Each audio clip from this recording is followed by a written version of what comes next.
Hello friends, I'm Heather Almorjo. Today is day 93 of 100 Days to Launch, and I am happy to report that I've accomplished a ton, but I will not be able to launch a crowdfunding campaign in the next 7 days.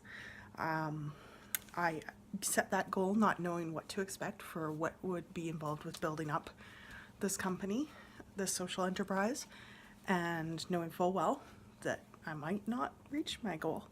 But deadlines and goals help just keep us focused. So I feel like I've done some amazing work over the past 93 days, and even this last week has been phenomenal. And moving forward, I hope by the new year to have something solid in place, a date in place solid that I can move forward with. So I'm just going to quickly run over what's been going on this week, because this week has been incredible. On Monday was the second of 3 days of a leadership program by a group, Metro Alliance for the Common Good. So they're teaching some of their skills for how to bring community together and help people connect for a purpose in leadership and in communal leadership with other people who share the similar vision. So that's been incredible. I'll put a link to them in my comments. They also have a lot of Indigenous focus, right relations focus on empowering and giving skills to Métis and Indigenous people like me. I, on Tuesday, met with Elder Marilyn Shingoose. She took a look at my designs and was able to tell me what's good, what's not, what needs work, and I will be moving ahead with the Sacred Garden design for the United Church of Canada and the schools in the Calgary School Board, as well as a memorial for veterans, Indigenous veterans, that she okayed, because I do think it is important, if I am designing with Indigenous focus, I need to adhere to traditions of elders and their communities, and so that's what I'm going to continue to do with all of my designs whenever possible, is to go to an elder and have their blessing on it before I move ahead with it.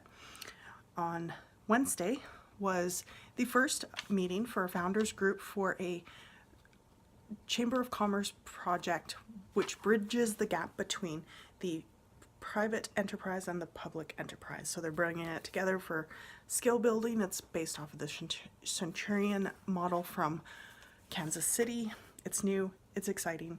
I pitched the idea of using dynamic governance, sociocracy as our governing model, and they loved it. So I'm really excited to be able to bring that to them and help implement it into our meetings and create a whole new way of networking our meetings, and instead of just the traditional first, second motion, nobody speaks unless they have the gumption to speak.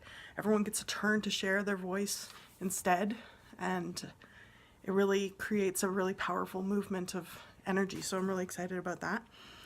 On Friday, I had the opportunity to attend the Chamber of Commerce conversation with Premier Rachel Notley, talking about the pipeline as it moves into Alberta, into BC, and what that's going to do for our economy.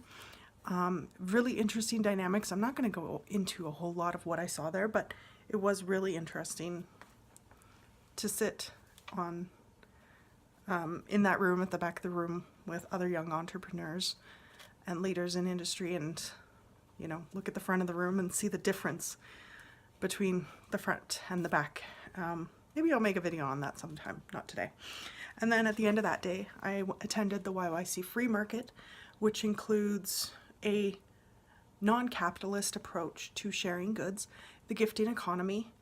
Basically, you bring what you have that you don't need and have to give, whether that's material items or skills or information, and you share it freely and openly with no money exchanged.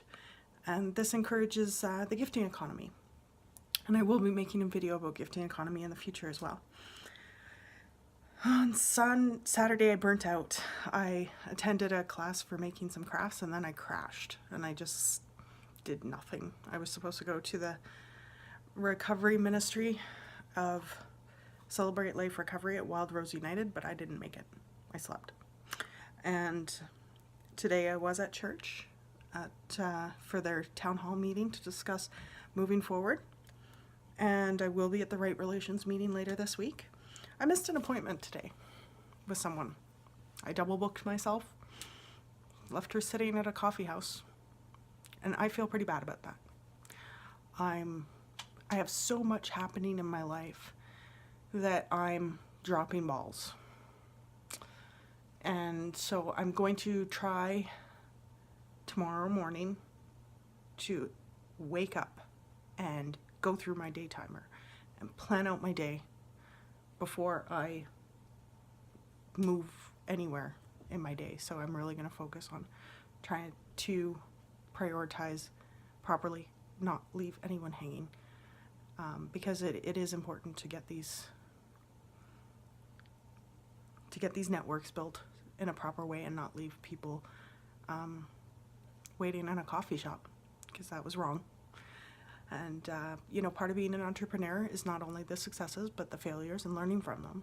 So not achieving my 100-day goal is a failure that I will learn from.